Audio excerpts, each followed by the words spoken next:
2 News has learned the FBI is now looking into a demolition mess in Ecorse. First exposed by the Fox 2 problem solvers, federal agents have seized a computer that was hidden away at the Ecorse City Hall. Yeah, they want to know what happened to $10 million worth of scrap metal from an old steel mill.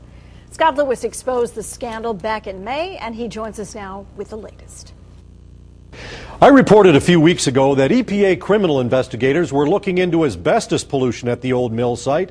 Now I've learned that FBI agents have joined the EPA probe, and the FBI is looking for evidence of public corruption. This huge chunk of land in Ecorse is the focus of the FBI probe. It involves a crooked demolition man named Tom Carter and a contract he got from the city of Ecorse. Carter was hired to tear down an old steel mill, even though he's unlicensed and has a long history of polluting the environment. He left the job unfinished, the site contaminated, and a trail of unpaid bills and lawsuits.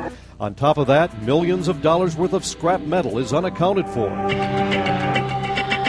In August, we showed you exclusive video of EPA criminal investigators executing a search warrant at the mill site. They collected samples of asbestos left behind after the demolition. What we didn't know at the time is that the EPA had company. While they were out collecting samples, FBI agents were searching a trailer on the mill site. According to this federal search warrant, they confiscated weigh slips from trucks that hauled scrap metal from the mill. And I've learned the FBI also hit Ecorse City Hall less than 2 weeks ago. They snatched a computer with more information on the scrap metal shipments. They're trying to find out if millions of dollars worth of scrap was pilfered, and if so, where the money went. Fox 2 has learned that the computer snagged by the FBI had been spirited away and stashed at City Hall. Originally, it was here at the mill site. My sources say the mayor of Ecorse sent a police officer and a computer technician to get it shortly after my first story on the mill scandal broke.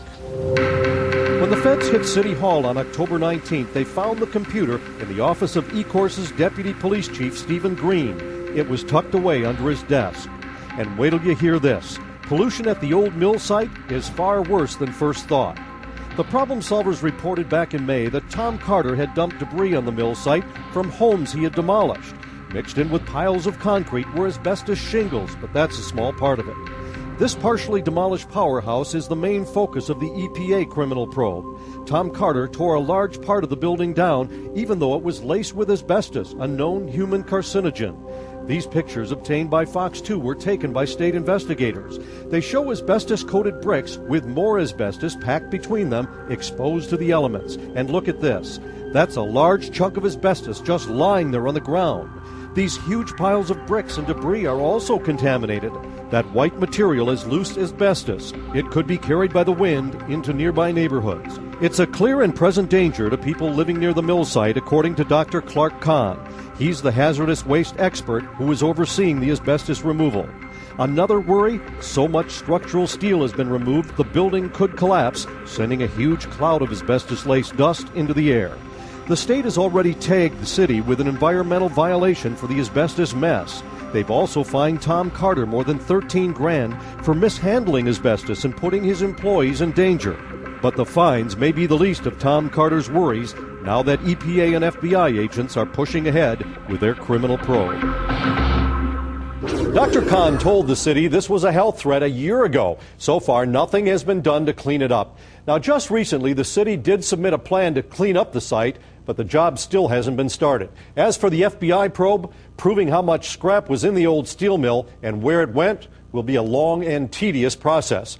I wrote the mayor a letter asking him to sit down and talk to the problem solvers. He's still ducking us.